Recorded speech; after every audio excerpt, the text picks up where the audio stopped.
अस्सलाम वालेकुम जी। ये जो नई वेव एक चल निकली है फॉरेन नेशनल्स पर हमलों की, it is going to cost us अगर इसका रोकथाम ना किया गया।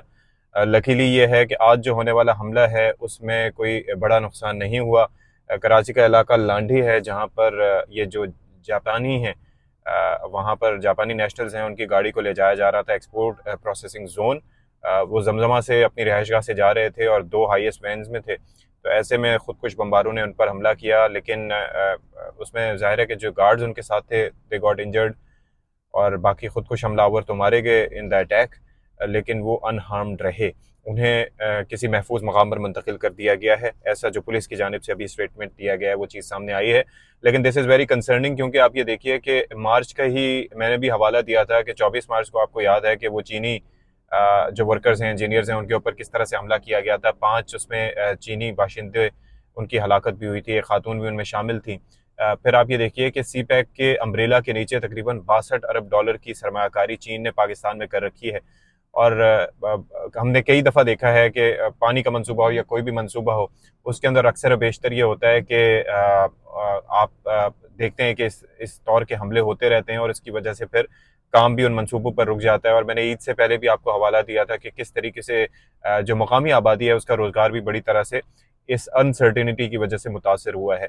अब ये जो हमला है इसमें बेशक वो अनहार्म्ड रहे, दे वर लकी इनफ कि उनकी ज़िंदगी महफूज रही, लेकिन that raises a very serious concern over the security situation.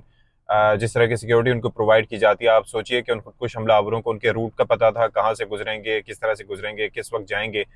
उन खुदकुश हमलावरों के पास एक्सेस थी बारूदी मवाद के तक, उसके साथ साथ जो डेटोनेटर्स वगैरह या जो भी चीज़ें हैं उन तक उनकी एक्सेस थी। तो ये दोबारा से पनपना शुरू हो गए हैं, दोबारा से एक्टिव होना शुरू हो गए हैं ये स्लीपर सेल्स हैं या जो भी इनके जिस तरीके से ये काम करते हैं। तो I think the need is more intelligence based operations, और इसके साथ साथ इस मामला को थोड़ा सा सीरियस इसलिए भी लिया जाना चाहिए क्योंकि हम ये देखते हैं कि अफवाज पाकिस्तान तो इस मामले में अपना किरदार अदा करती हैं, लेकिन जो सिविलियन गवर्नमेंट्स हैं उनको भी थोड़ा सा फोकस होकर और एक पेज पर रहकर काम करना चाहिए और इसको कनेक्ट करना चाहिए। जाहिर है कि जो नेक्टा का इदारा है उसको मजीद थोड़ा सा फाल होना चाहिए, सिर्फ एक रबर स्टैंप इदारा नहीं होना चाहिए, क्योंकि नेक्टा का काम ही यही है कि वो इस हवाले से थ्रेट अलर्ट्स और कोऑर्डिनेशन जो है वो बेहतर बनाए।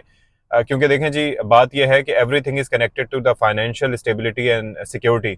अगर फाइनेंशियली हम सिक्योर नहीं होंगे, अगर हमारे पास अनसर्टिनिटी इतनी नहीं होगी कि जो फॉरेन नेशनल्स हैं, जो फॉरेन कंपनीज हैं, कोई नहीं चाहेगा कि भाई वो अपने लोगों को यहाँ पर भेजे और उनकी जान खतरे में डाले। ये बड़ा एक सीरियस कंसर्न होता है, इफ़ यू नो दैट। तो इसके ऊपर बड़ा संजीदगी से काम करने की ज़रूरत है ताकि ये जो एक तो दहशतगर्दी का नासूर है उसका भी खात्मा किया जा सके, और दूसरा इस तरह के थ्रेट्स को संजीदगी से लेके उनको उनकी बेखकनी की जा सके। तो let's hope for the best ji.